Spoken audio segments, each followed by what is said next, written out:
코로나 바이러스의 여파로 지역 경제도 위축되고 있습니다. 도는 선제적으로 지방 재정의 65%를 신속 집행해 경기를 활성화시킬 계획입니다. 신종 코로나 바이러스로 각 학교의 입학식과 졸업식이 줄줄이 취소되면서 꽃집과 영세 상인들이 직격탄을 맞고 있습니다. 매출이 반토막 나는 등 졸업 특수가 무색해졌습니다. 충북대 실험실에서 불이 나 대피 소동이 벌어졌습니다. 배터리를 충전하는 과정에서 불이 난 것으로 추정됩니다. 오늘은 봄이 시작된다는 입춘입니다. 오늘 아침 도내 저녁의 기온이 영하 5도 아래로 떨어지면서 반짝 추위가 찾아왔습니다. 여러분 안녕하십니까? CJB 8시 뉴스 시작합니다. 연초부터 불거진 신종 코로나 바이러스 사태로 충북 경제 4% 달성에 빨간불이 켜졌습니다. 충청북도가 경제 활성화를 위해 올해 지방 재정의 65%를 상반기에 신속하게 집행하기로 했습니다. 구준혜 기자입니다. 중국발 신종 코로나 바이러스가 지역 경제에 어두운 그림자를 드리웠습니다. 일본에 이어 중국 항공노선마저 끊기면서 여행업계가 직격탄을 맞았고 도소매 매출이 줄어 서민들의 체감 경기가 악화되고 있습니다. 사태가 장기화할 경우 제조업에까지 악영향이 우려됩니다. 경제 주체들이 외부 활동을 자제하게 되면서 음식업이라든가 숙박업, 도소매업, 오락, 문화 같이 대면 접촉 서비스 산업이 단기적이고 직접적인 타격을 받을 것으로 예상이 됩니다. 충청북도가 이 같은 위험에 선제 대응하기 위해 도와 시군 재정의 평균 65%를 올해 상반기 신속 집행하기로 했습니다. 정부 목표치보다 5%포인트 높은 수치입니다. 신속 집행 예산 규모는 도와 시군을 합쳐 8조 9천억 원가량으로 지난해보다 13.1%가 늘었습니다. 특히 지역 경제의 파급력이 큰 일자리 사업과 사회 기반시설 분야를 집중 관리해 집행할 방침입니다. 이를 통해 민간 분야의 자금 흐름을 원활하게 한다는 계획입니다. 신종 코로나 바이러스 전염병 때문에 지역 경제가 많이 위축이 돼 있는데 재정 지출을 통해서 지역 경제 활성화에 큰 도움이 될 걸로 기대하고 있습니다. 이런 가운데 충북연구원은 신종 코로나 바이러스가 지역 경제에 미치는 영향과 대응 방안을 담은 보고서를 이번 주 중 내놓을 예정입니다. CJB 뉴스 구준혜입니다. 신종 코로나 여파에 졸업식과 입학식이 줄줄이 취소되면서 꽃집 등 소상공인들이 직격탄을 맞고 있습니다. 연중 가장 큰 대목이지만 예약이 아예 끊기면서 판매량 급감은 물론 생활을 폐기 처분해야 할 지경입니다. 이윤영 기자입니다. 학교 앞 꽃집입니다. 졸업 시즌을 앞두고 꽃다발로 가득 차야 할 꽃 전시실이 썰렁하기만 합니다. 인근 학교의 졸업식이 대부분 취소되다 보니 예약이 거의 끊겼기 때문입니다. 주문이 들어오지도 않지만 취소되는 들어왔던 것도 취소가 되는 이런 입장이고 그렇습니다. 요즘에 다 단체 모든 게 다 취소가 되다 보니까 꽃도 제일 먼저 타격을 입죠. 다른 꽃집들도 사정은 마찬가지입니다. 연중 최대 대목을 맞았지만 매출이 반토막이 나면서 생활을 폐기해야 할 처지입니다. 꽃은 또 안 준비해 놓을 수도 없고 그냥 잘라버리고 반복이에요. 졸업식이라는 거 많이 준비했잖아. 그럼 내가 졸업을 안 해. 그럼 잘라버려야지 어떡해. 꽃집이 대목을 놓치면서 포장지와 리본 등을 납품하는 영세 상인들도 덩달아 울상입니다. 그렇죠. 예년 같으면 졸업 시즌에 꽃집당 20-30만 원의 매출을 올렸지만 오늘은 가는 곳마다 허탕입니다. 1년 중에 거의 행사가 최고 크다고 봐야 되는 거죠. 근데 최고 큰 행사를 지금 코로나 바이러스 때문에 포기를 해야 되는 그런 상황이니까 결국엔 장사를 접어야 되는 그런 상황까지도 올 수 있는. 안 그래도 힘든 경기에 졸업 특수만을 기다렸던 꽃집과 영세 상인들은 예상치 못한 코로나의 습격에 기가 막힐 따름입니다. CJB 뉴스 이윤영입니다. 신종 코로나에 대한 공포의 보편화가 갈수록 심각해지고 있습니다. 관광객 감소가 2015년에 메르스 때보다도 심각하다고 하고 찾는 손님이 없다 보니 아예 문을 닫는 상점들이 눈에 띄게 늘고 있다고 합니다. 김기수 기자가 취재했습니다. 충북 대표 관광지인 단양 도담산봉. 지난해 도내 관광지 가운데 가장 많은 465만 명이 방문했습니다. 하지만 올해는 사정이 다릅니다. 관광객의 발길이 눈에 띄게 줄어들었습니다. 연초부터 시작된 신종 코로나 바이러스로 악영향을 받고 있는 겁니다. 또 다른 대표 관광지인 만천하 스카이워크도 상황은 마찬가지. 관광객이 줄면서 시장을 찾는 손님도 뚝 끊겼습니다. 아무래도 많이 줄어도 한 3분의 1 정도는 손님이 없다고 봐야지. 없다고 보고 이제 쭉 서 있으면 옆으로 이렇게 우회 나가는 경우도 좀 있고. 손님이 없어 아예 임시 휴업에 들어간 상점도 있습니다. 사람들이 너무나 왕래가 안 되니까 사실상 지금 시장에 보면 알다시피 사람들이 전혀 안 다니잖아요. 그죠? 그래서 저희들도 사실 생계에 지금 타격을 입고 있는 입장입니다. 도내 주요 관광지들은 방역에 사활을 걸고 있습니다. 제천의 명소인 청풍호반 케이블카는 탑승구마다 손소독제를 비치했습니다. 특히 매일 관광객 이동 동선을 따라 소독을 실시하고 있습니다. 관광객 감소를 막기 위한 최대한의 조치입니다. 코로나 바이러스가 발병 직후에 사전에 이 위험성을 인지하고 미리 사전에 직원들 사용할 수 있는 마스크 및 손소독제 그리고 방역 용품들을 미리 사전에 구비하여 비치하고 있어서 저희 운영을 하고 있습니다. 하지만 신종 코로나 바이러스 사태가 장기화될 경우 충북 관광 산업을 이끌고 있는 단양과 제천 등 도내 북부권에 심각한 타격이 예상됩니다. CJB 뉴스 김기수입니다. 신종 코로나 바이러스 확산 방지를 위한 충북 지역 자가격리 대상자가 17명으로 증가했습니다.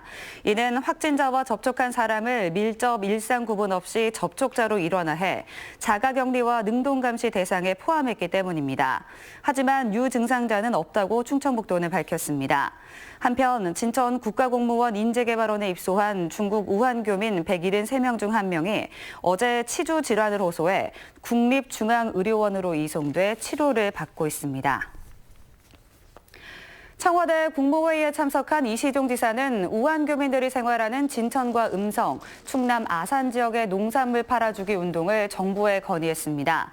또 혁신도시 내 본성고등학교 설립안에 교육부 중앙투자심사 통과도 함께 요청했습니다. 오늘 낮 충북대학교의 한 실험실에서 불이 나 내부에 있던 학생과 교직원이 긴급 대피하는 소동이 벌어졌습니다. 학생들이 드론용 배터리를 충전시키고 자리를 잠시 비운 사이 벌어진 일입니다. 박원 기자가 취재했습니다. 건물 내부에서 시뻘건 불꽃이 활활 타오르고 연기가 쉴 새 없이 뿜어져 나옵니다. 오늘 낮 12시 30분쯤 충북대학교 전자정보대학 건물 6층 연구실에서 불이 났습니다. 신고를 받고 출동한 소방당국은 차량 14대 등을 투입해 30분 만에 불길을 잡았습니다. 연구실에 있던 학생들이 점심을 먹으러 간 사이에 불이 나 인명피해는 없었습니다. 하지만 연기가 건물 전체로 번져 아래층에 있던 학생과 교직원 10여 명이 긴급 대피했습니다. 또 연구 장비가 불에 타 소방서 추산 7,500만 원의 재산 피해가 났습니다. 실험실 화재는 학생들이 드론용 배터리를 충전시키고 잠시 자리를 비운 사이 벌어진 일입니다. 배터리가 충전한 거 있었는데 지금 정확한 원인은 모르겠어서 아마도 저희가 추측하는 거는 드론 만들고 있었던 게 있는데 경찰과 소방당국은 합동감식에서 수거한 감정물에 대해 국립과학수사연구원에 분석을 의뢰할 방침입니다. CJB 뉴스 박원입니다.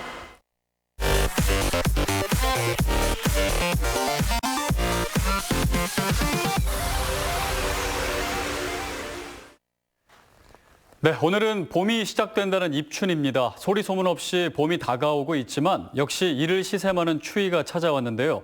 내일 아침에는 영하 10도를 밑도는 강추위가 예보돼 있습니다. 박지영 캐스터입니다. 톡 쏘는 매운맛이 입맛을 돋우는 달래. 냉이와 더불어 봄나물을 대표하는 달래 수확이 한창입니다. 큰 추위가 없었던 이번 겨울, 무럭무럭 잘 자라나 봄이 가까이 왔음을 보여주고 있습니다. 아침에는 춥잖아요. 그래서 그것만 관리를 좀 했더니 이렇게 신선하고 푸릇푸릇하잖아요. 봄이 너무 기다린 것일까? 진달래가 한 달이나 빨리 꽃망울을 틔웠습니다. 한 달 반에서 한 2달 가까이 그 정도는 빨리 피는 것 같아요. 진달래가 내가 지금 봤는데 저렇게 갑자기 내일 모레면 필 정도로다가 많이 올라왔네요. 하지만 올해 입춘 추위는 여느 해보다 강력합니다. 오늘 아침 도내 전역의 수은주가 영하 5도 아래로 곤두박질 쳤습니다. 밤부터는 청주를 제외한 도내 전 지역에 한파주의보도 내려지겠습니다. 이번 반짝 추위는 내일 아침이 절정입니다. 제천의 아침 기온이 영하 13도, 그 밖의 지역도 영하 10도를 밑돌겠습니다. 게다가 칼바람까지 불면서 증평 음성의 체감 온도는 영하 20도 가까이 떨어지겠습니다. 유난히 포근했던 터라 느껴지는 추위는 상당할 것으로 예상되는 가운데 오늘 밤에는 눈 소식도 있습니다. 밤사이 대부분 그치겠지만 도로가 얼어붙을 가능성이 있어 출근길 교통안전에 각별히 유의하시기 바랍니다. 입춘이 몰고 온 반짝 추위는 모레까지 계속되겠습니다. CJB 뉴스 박지영입니다. 금강요 환경청이 결국 청주시 오창읍 후길이 소각장 신설 사업에 대해 조건부 동의했는데요. 이에 대해 전국 소각장의 18%가 몰려있는 청주시가 행정재량권을 총동원해 막아내겠다고 밝혀 오창 소각장 논란이 2라운드를 맞았습니다. 조영관 기자입니다. 금강유역 환경청이 사업 추진 과정에서의 의혹 제기와 감사원 감사 뒤로 결정을 미뤄달라는 주민들의 요청에도 청주시 오창 소각장 신설에 조건부 동의했습니다. 동의 조건인 오염물질 저감 방안 마련 등은 허가를 위한 수순이라는 시각이 많습니다. 이에 대해 앞서 소각장 추가 신설은 없다고 선언한 청주시가 행정재량권 총동원 방침을 밝혔습니다. 환경청이 최종 적합 통보를 결정할 경우 도시계획시설 결정과 건축허가 과정에서 행정 권한을 동원해 소각장 신설을 막겠다는 겁니다. 청주시가 전국의 18%가 소각장이 있고 그 주민들도 불편을 느끼고 또 미세먼지가 요새 대두되니까 청주시 입장을 충분히 그 위원회에서 밝히겠습니다. 정치권도 저지에 한 목소리를 냈습니다. 변재일 의원은 3년의 소송을 통해 의료 폐기물 소각장을 막아낸 금산군의 사례가 후기리에 적용될 수 있는지 분석하고 있습니다. 금산군의 승세원 사례와 우리 사례를 비교해서 법적으로 어떻게 대응할 것인가 이런 용역까지도 현재 진행하고 있습니다. 황영호 예비후보의 1인 시위와 김수민 의원의 항의 방문까지 오창 소각장 문제는 청원구의 최대 총선 이슈로 부상했습니다. 변호사 자문을 통해서 계속 소송을 제기해서 아마 그 투자자들이 계속 길어지니까 아마 다른 데로 투자하는 게 더 나을 정도로. 청주시의 행정권 발동에 대해 업체도 소송으로 맞설 가능성이 커 결국은 클렌코 패소 사례를 반복하지 않기 위한 청주시의 치밀한 대응이 이번 오창 소각장 논란의 승부처가 될 전망입니다. CJB 뉴스 최윤광입니다. 다음 소식입니다. 충북사회복지공동모금회가 실시한 희망 2020 나눔 캠페인이 102.1도를 달성했습니다. 충북공동모금회는 지난해 11월 20일부터 73일 동안 캠페인을 벌여 당초 목표액보다 많은 77억 4천만 원의 성금을 모았습니다. 이번 캠페인 달성으로 충북모금회는 9년 연속 사랑의 온도 100도를 달성했습니다. 충북교육청은 지난해 도내 학원과 교습소 1,892곳에 대해 불법 사교육 단속을 벌인 결과 25%인 479곳에서 581건을 적발했다고 밝혔습니다. 특히 무자격 강사 채용이 33건, 무등록 숙박시설 운영 등도 15건이나 적발됐으며 교습비 초과 징수, 거짓, 과대 광고 등으로 행정처분을 받았습니다. 충북의 소비자 물가지수가 넉 달 연속 상승했습니다. 충청지방통계청 조사 결과 지난달 충북의 소비자 물가지수는 한 달 전보다 0.7%, 1년 전보다는 1.5% 각각 올라 넉 달 연속 상승세를 이어갔습니다. 특히 설 명절 영향으로 신선식품은 한 달 전보다 5% 급등세를 보였습니다. 신종 코로나 바이러스 확산 우려에 따라 청주대학교가 당초 다음 달 2일이었던 개강일을 9일로 일주일 연기한다고 밝혔습니다. 청주대학교는 앞서 2020학년도 신입생 입학식과 학위 수여식, 신입생 오리엔테이션 등의 일정을 모두 취소했습니다. 영동구는 지역 병원에서 신종 코로나 확진 환자가 나왔고 접촉자 수도 상당하다는 유언비어가 SNS에 돌고 있다며 주민들에게 현혹되지 말 것을 당부했습니다. 이상으로 CJB 8시 뉴스를 모두 마칩니다. 시청해주신 여러분 고맙습니다.